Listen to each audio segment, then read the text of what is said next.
Media Scan, your weekend dose of headlines, opinions and perspectives. We are here to check out what issues dominated the media space through the week. Later in the show, I have a special panel of journalists who will share their perspective on some of the issues and help us get a ringside view. But first, what made news?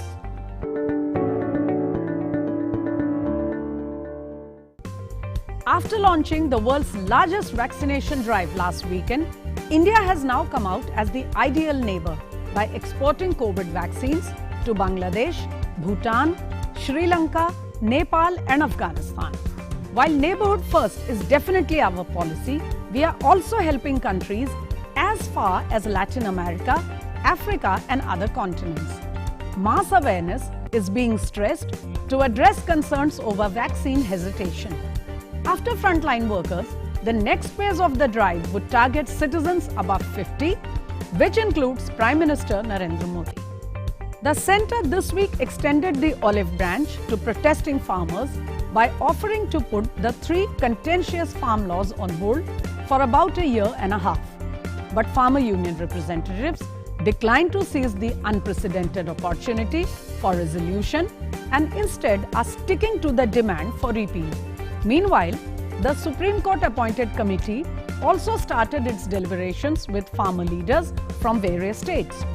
All eyes are now on the developments leading to Republic Day, when the farmers have threatened to march to Delhi in a tractor rally. Netaji Subhash Chandra Bose's birth anniversary, that is January 23rd, will now be observed as Parakram Diwas. The centre has made this announcement on Tuesday. West Bengal Chief Minister Mamata Banerjee said it would have been better to name it Desh Prem Diwas or Desh Nayak Diwas.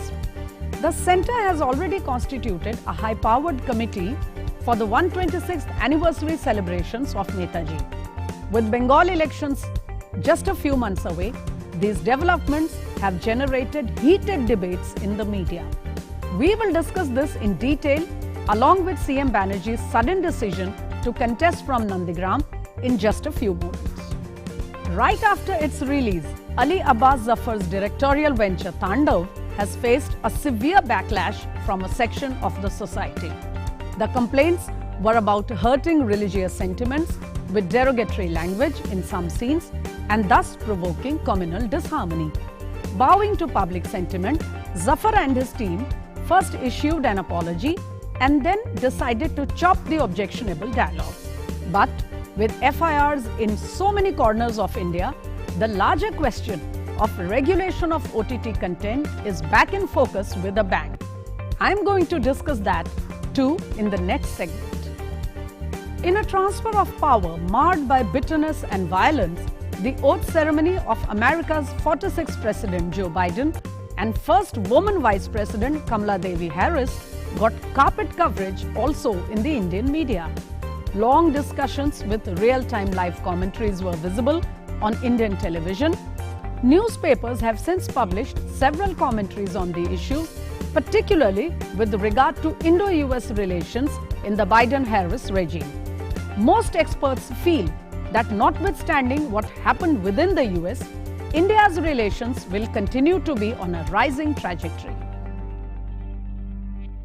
So that was a quick look at some of the big headlines dominating media space over the week. As promised, I have a distinguished panel of guests here who will help us understand a couple of those issues in a more in-depth manner.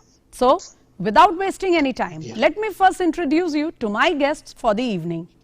I have here with me a very distinguished academic, researcher, thinker, also a political activist, Dr. Anirban Ganguly.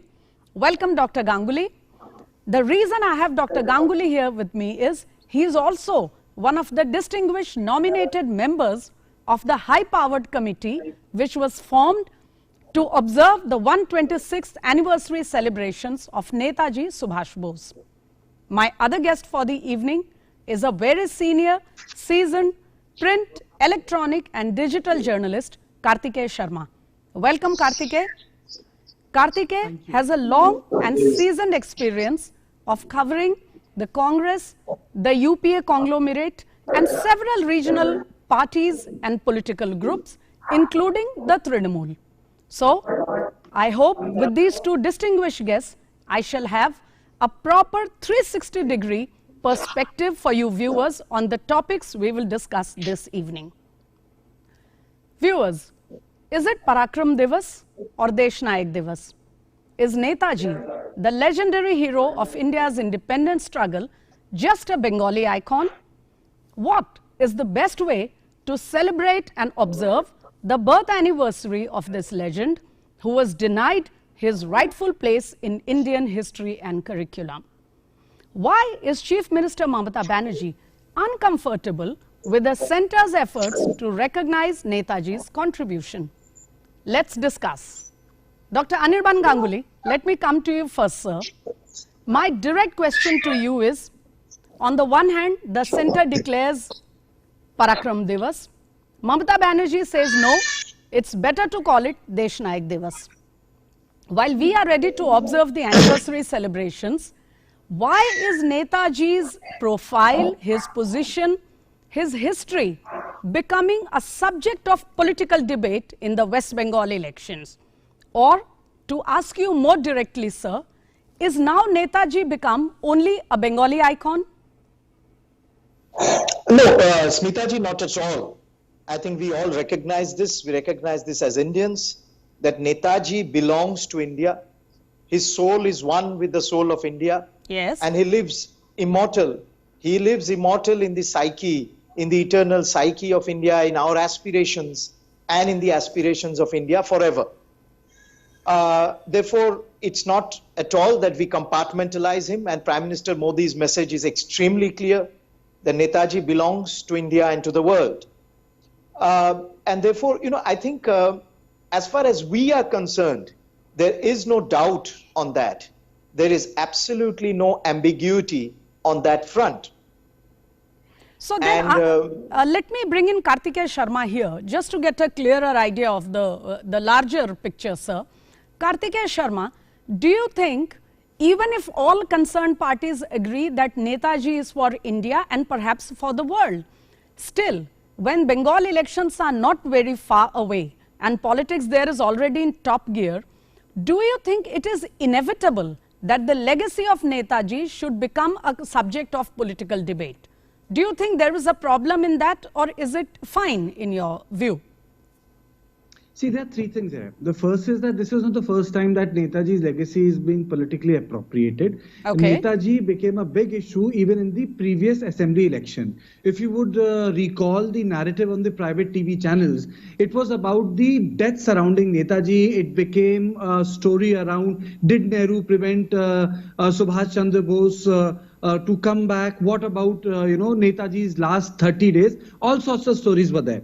So that is one part of it. So this is the second time which is happening. Yes. Secondly, if you look at historically, generally, what had happened after 1947 was that the Congress tried to promote their icons in a way which was all about their family. There is no doubt about it. You have got multiple airports named after the Gandhi family. You have multiple places named after them. So the promotion of the freedom struggle became single-handedly, around the Gandhi family. But though this whole issue that, Mahatma Gandhi is the principal figure and followed by Jawaharlal Nehru and others.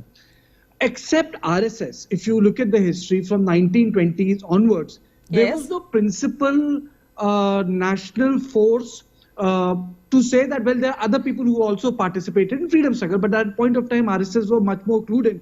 If you read the writings of Hedgewar, it happened during Golwarkar's time. They were far more politically cut away from the politics because that's what they thought. The change was during the time of Devras when he reinvented RSS in his own image. So, appropriation of political icons is not new, one. Secondly, I would say that what is happening in West Bengal is slightly disturbing for me from the both ends. Because, I was very pleasantly surprised, Smita, look at the economy of Bengal. Look at the social fabric. It's a decaying state. I have no other words to describe economically and socially, it has not done things which states like Tamil Nadu, Telangana, Maharashtra, Goa have achieved. So instead of that, we have an election which is talking about rectification of past. So, like for example, I was very, as I said, pleasantly surprised, when I met Javadekar ji,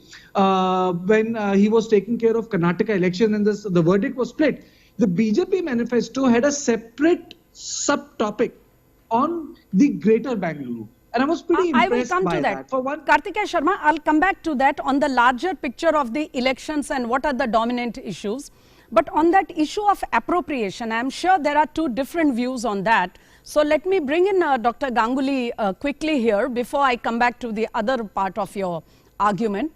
Dr. Ganguly, we have heard this allegation before, and I'm sure this will not be the last time.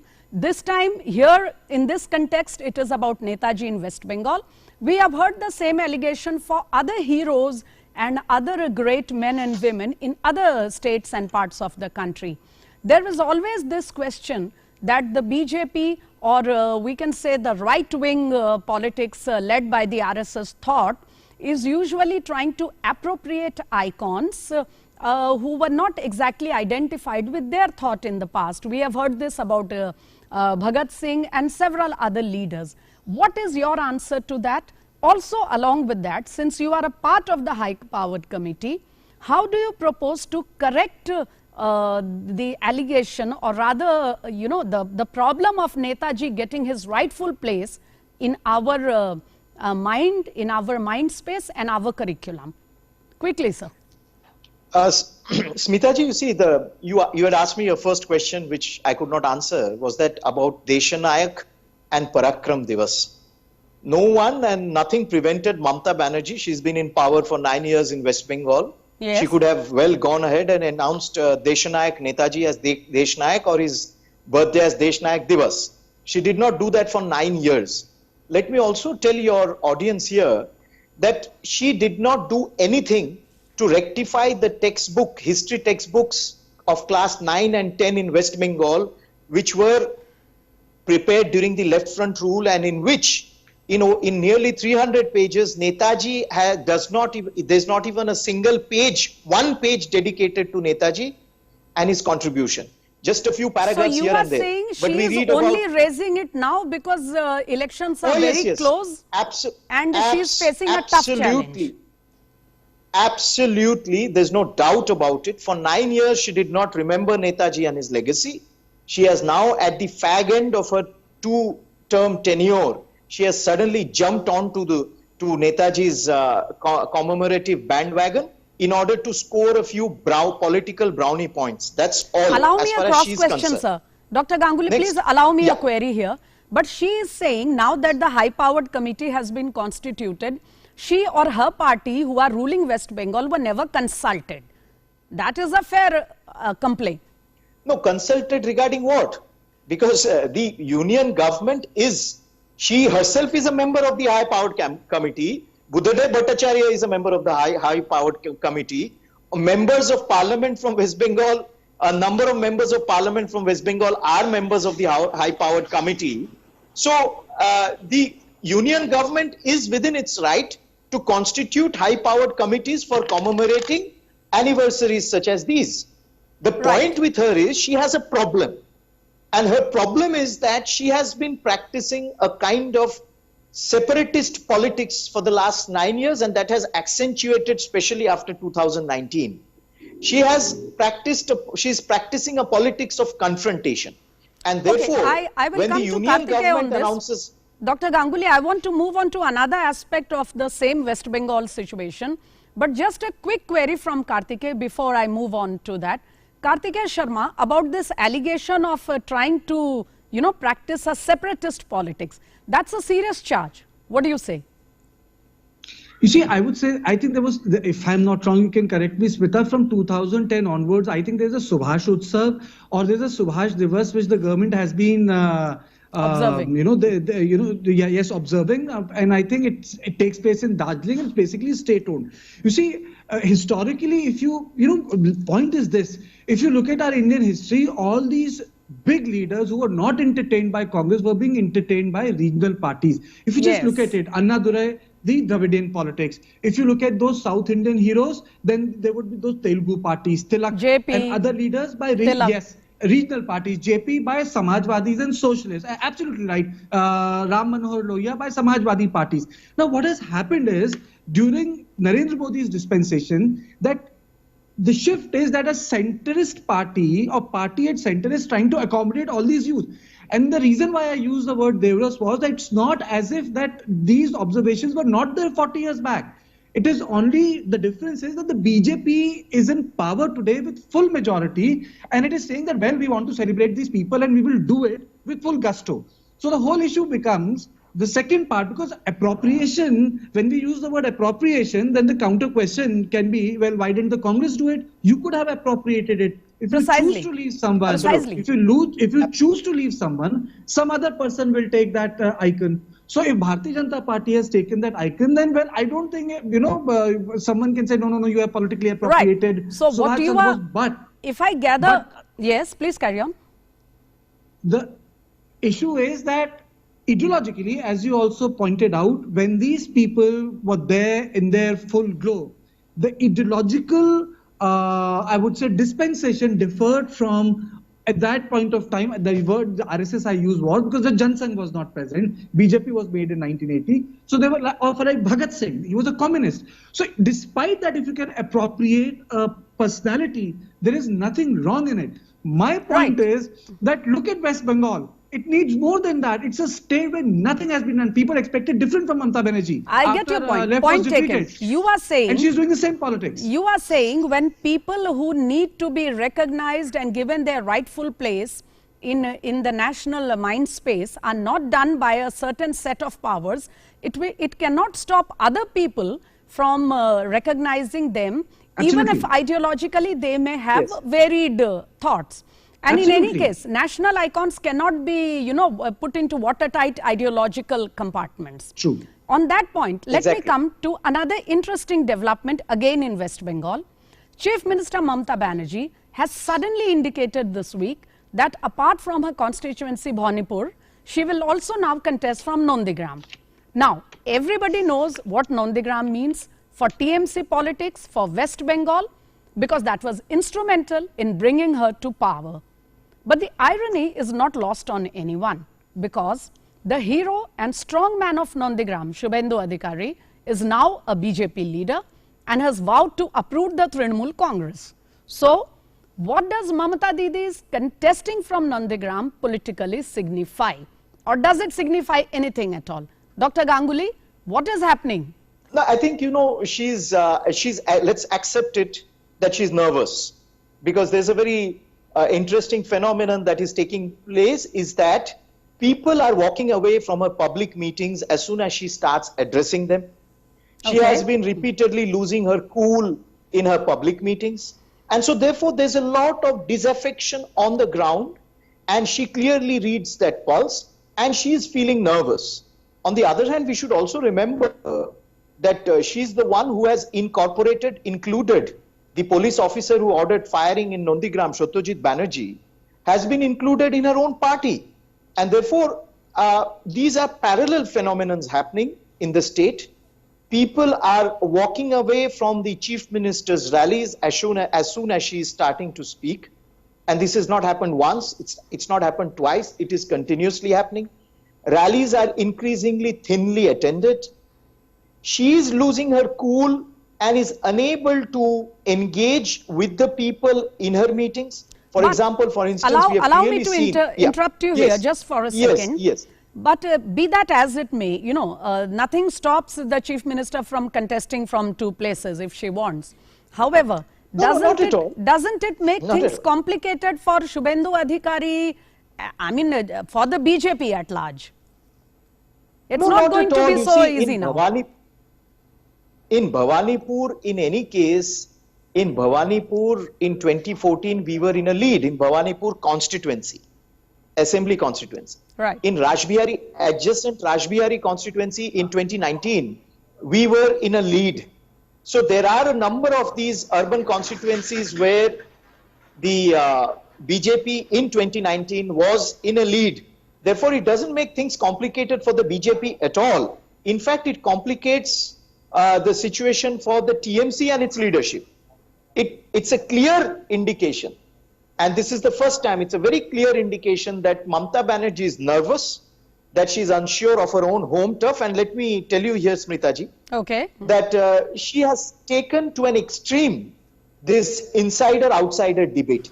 And let us also remember and know that Bhawanipur constitutes the major constituents voters of Bhawanipur comprises of Marwadis, Gujaratis, and Telugus and other in Tamils also.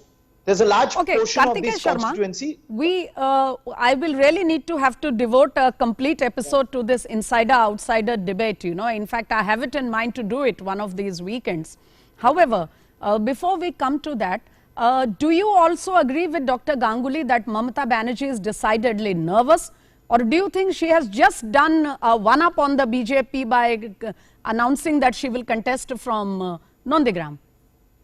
I would slightly disagree here. I would say that I think she has become aggressive. Now there are two things here. If you look at the results of 2014 Lok Sabha election, BJP was a surprise for everyone. It did so well in an area people thought that this is not the traditional vote base of Bharatiya Janata Party. Right. Then came the assembly election. Correct me, Smita. I think BJP was in single digit. And then again, BJP did such a good job in 2019 Lok Sabha elections. So if you look at what is happening in West Bengal is that local leaders are being pushed away from TMC. Now the BJP, in order to counter Congress or Janasangh, in order to counter the centrist parties and BJP, created very powerful chief ministers. And Congress, after Indira Gandhi, started cutting chief ministers to size. And only 3 elections have taken place in the last 40 years where on the call of the Prime Minister, these elections have been won, except that no other election has been won. One, when Khattar became the chief minister, no one knew his name. Second was when Devendra Fadnavis, a Brahmin who went on to become chief minister defeating Maratha, no one had any idea. Party knew it that he is the guy. And the third election was Jharkhand. So they were complete surprise elections because it was on the call of Modi that the people gave votes. But subsequently, it became very clear to everyone that if you have a person at the ground, a solid leader, he makes a difference. Now, the strategy by BJP has been tweaked. No, but coming back to the chief minister, that's very insightful. But then I am more curious to know if Mamata Banerjee is the supremo of Trinamool, no doubts on that. She is the strong woman of Bengal politics. Why is she not able to keep her flock together just before elections? 2 reasons, simple reason. BJP has replaced Congress Party 1. Yes. Secondly, there is no problem, Smita, you would remember, that now there is no problem with accepting certain ideological shifts which have taken place. Recall in 1998, Vajpayee had to talk about a lot of political ideologies and keep them together. In 1980, the manifesto of Bharatiya Janata Party, from the pressure, because of Vajpayee, inserted Gandhian socialism. Today, BJP can talk about cultural nationalism and people have no problem. Please bear with me. Dr. Ganguly, you wanted to say something on this? Quickly, sir. I want to move on to my next subject. Yes, I just want to say, the problem with the TMC is because it's not a structured party. And it was a breakaway, So what happens is over the last few years, we have seen that leaders who have a certain mass appeal, who have certain grassroots presence, are unable to function within the TMC because the TMC, which had started off as a party of protest, has basically transformed into a kind of nepotistic, it has developed a nepotistic structure. I mean, it may sound strong, but it's the reality. And therefore, homegrown leaders like Shubhendu Adhikari, Rajiv Banerjee and others who have a certain popularity and mass appeal are unable to function within the party structure today. Right. So and that again comes back. A number of other issues. That again comes back to the quality of the leadership, isn't it? I'm afraid I must move on to the next subject of discussion now. Yes, Karthikeyan. I have to make up. See, the larger point is, except Communist Party and RSS, RSS, BJP, there is no principally organized party in this country. Correct. All the regional parties are family-run corporations. Even Congress Party, which is the principal opposition party, is family-run today. So to say that TMC is different from Jagan Mohan Reddy's party, DMK, or Sasikala trying to make a comeback, or Shiva Sena, NCP, I can just go on. India, it would be too much to ask, you are saying. Unfortunately, No. The point is that TMC is like any other regional party which is family run. That is what has happened. That's the biggest flaw of our democracy. Most Right. of these liberal outfits have turned into family corporations. That's where the problem is. Let so if me- leaders leave because in BJP or Allow RSS, me to interrupt it's you, fine. It's Karthikeyan. easier for them to rise the footpath of the organization. That's the Allow hard me to truth. interrupt See, you we here. have to understand that. We'll carry that forward one of these weekends again, because I wanted to just touch upon a second topic which also dominated the media space this week very much actually. There has been a lot of Tandav this whole week over Tandav, both in the mainstream as well as social media. Finally, the Tandav team bowed to public anger and decided to remove the objectionable scenes where a character, or rather a couple of characters, were seen mocking at Hindu gods. But this definitely is not the end of the matter, because the debate over regulation of OTT content is very much alive. Should OTT programs be allowed to air whatever they want? Should they go through a censoring mechanism like movies do? Is certification the ultimate answer? There are tricky questions here, and so I have very little time left with me. Let me go straight to our guests on this question. Dr. Ganguly, do you watch OTT platforms? Have you monitored their content? What do you think needs to be done in this sector? No, Smritaji, I have really not been able to do that quite regularly because I'm on the field in West Bengal, continuously on the move. But certainly there needs to be some kind of monitoring and regulation. Okay. I mean, monitoring certainly, because Tandav has really shown us again the challenges that this sector has. And I'm sure one needs to keep in mind a number of sensitivities, a number of issues of expressions in our country, and there has to be a mechanism of monitoring, of these platforms. Yes. You are saying whatever it is, but some mechanism is essential. Let me take Karthikeyan Sharma on that. Karthikeyan, we are all journalists, but then we are also viewers and consumers of content, right? So, as a journalist, understanding of the issue, but at the same time, as a viewer and a consumer of OTT content, what do you think is the best way out of this conundrum? Because it cannot go on like this. See, there are three things there. Yes. One, we have to understand the power of technology, and we are actually living in the post-control era. We Indians have the habit of asking the government to do everything. And we don't want to do anything about it. Government should control the prices, government should do this, government should control OTT. It doesn't function like that. The technology, the growth in technology has escaped the power which the government has. So, secondly, what is the nature of OTT? OTT needs to be edgy, because OTT is a non-appointment viewership. If I want to watch Tandav, you use the word Tandav, that a web series, you can pause it, go have your lunch, come back, watch it. So it's a different genre. And third most important aspect is, now what do you do? Now there is a problem. I am not a prude, but the sort of violence, the sort of sexuality and the nudity without control, which is available to the children, which is available to teenagers, and which is available to a section of the society in a decontextualized way, worries me as an individual. But to say that, can the government control it? Then it's a double-edged sword. You want to create a surveillance state on yourself by empowering the government to do it. And if the government doesn't do it, you say, well, you are not doing the job. I think. So are you proposing that a longer process of dialogue and discussion is required to come to an agreeable point? Because monitoring OTT may not be as simple as monitoring television or newspapers. Absolutely, Smita. If you recall, please try to recall, 3 years back, the maximum you would get was 16. Then it became 16 plus. Yes. Then the content became 18. Tell me if I'm wrong. And today I was just watching a series that said 18 plus content. So, certain limits have been breached. Now, these are moral and ethical issues. My point is that it has to be regulated in a way which is which does not market violence, sexuality and stereotypes of the Indian society. See, I would not like to use the word Islam, Hinduism, Sikhism. I get your point. What is being sold is stereotype. It's like any series which you make in East UP needs to have 50 murders. Bhai, where is this happening? If are 50 murders happening in Eastern India every time? No, Absolutely. It's not happening like that. So if you want to show a Baba then Baba needs to be corrupt. If you want to show a Maulvi who's slightly religious, then he will be a terrorist breeder. Point taken, Kartikeya Sharma. On one question, both my guests completely agree, even though they are from different political streams, and that is anything and everything on OTT cannot be allowed. We cannot overlook the fact that Indian social sensibilities, our cultural context is important. We also have to look at the age factor.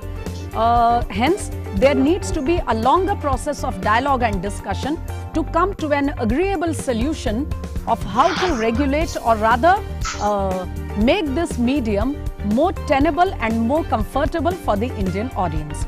On that note, viewers, I'm afraid I have completely overshot my time this evening. Hence, I must thank profusely both my guests, Dr. Anirban Ganguly, who managed to find time for our show in the midst of his hectic touring. Thank you very much, Dr. Ganguly. And also Kartikeya Thank you, Sharma, Smitaji. our friend and senior journalist who gave us such an insightful look into both our subjects. Thank you again, Kartikeya Sharma. With that, viewers, it's time to say good night on Media Scan.